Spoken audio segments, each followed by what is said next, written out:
எண்ணப்படி தான் வாழ்வு. ஓரூரில் ஒரு விறகு வெட்டி இருந்தான்.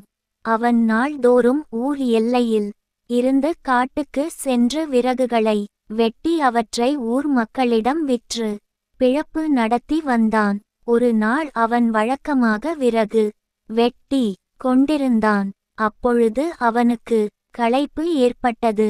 அங்கிருந்த ஒரு மரத்தின் நிழலில் படுத்தான். அந்த மரமானது நினைப்பதையெல்லாம் கொடுக்கும் மந்திர மரம் ஆகும். இந்த விஷயம் அவனுக்கு தெரியாது. அப்பொழுது தென்றல் காற்று சில்லென்று வீசியது. அது அவனுக்கு சுகமாக இருந்தது. இம்மாதிரியான நேரத்தில் ஒரு பஞ்சுமெத்தை இருந்தால் எவ்வளவு நலமாக இருக்கும் என்று அவன் மனதில் நினைத்தான். என்ன ஆச்சரியம்! அடுத்த கணம் அவன் அருகில் ஒரு கட்டிலும் அதில் பஞ்சு மெத்தையும் வந்து சேர்ந்தது. விறகு வெட்டிக்கு மகிழ்ச்சி தாங்க முடியவில்லை. உடனே அவன் அதில் ஏறிப்படுத்தான். நாள் முழுவதும் கடினமாக உழைத்ததால் அவனுக்கு உடம்பெல்லாம் வலித்தது. இந்த சமயத்தில் முதுகு கை கால் பிடித்து விட இளம் பெண் ஒருத்தி இருந்தால் எவ்வளவு நன்றாக இருக்கும் என்று மனதில் எண்ணினான். என்ன அதிசயம்!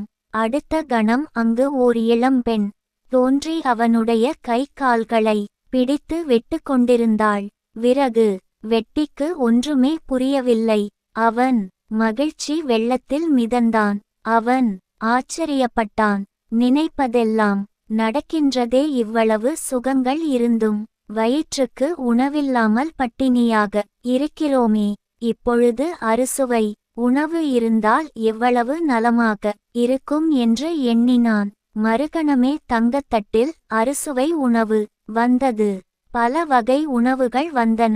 விறகு வெட்டி அனைத்தையும் வயிறார உண்டான். உண்ட மயக்கம் தொண்டனுக்கு உண்டு என்ற பழமொழிக்கு ஏற்ப விறகு வெட்டிக்கு உறக்கம் வந்தது. படுத்தான். அவன் மனதில் திடீரென்று ஒரு பயம் தோன்றியது. நாம் காட்டில் தனியாக அல்லவா இருக்கிறோம். இப்பொழுது ஒரு சிங்கம் ஒன்று நம் முன் வந்து நம்மை கொன்று விட்டால் என்னவாகும் என்று நினைத்தான். மறுகணம் அவன் முன்னால் ஒரு சிங்கம் தோன்றி அவனை கொன்று விட்டது. நீதி நம் எண்ணப்படி தான் நம் வாழ்க்கை அமையும். நாம் உயர்ந்தவற்றை நல்லதை எண்ணினால் நம் வாழ்க்கை நல்லதாகவே அமையும். தவறான எண்ணங்களை எண்ணினால் நம் வாழ்க்கை துன்பம் நிறைந்ததாக இருக்கும். எனவே நாம் உயர்ந்தவற்றையே நினைக்க வேண்டும்.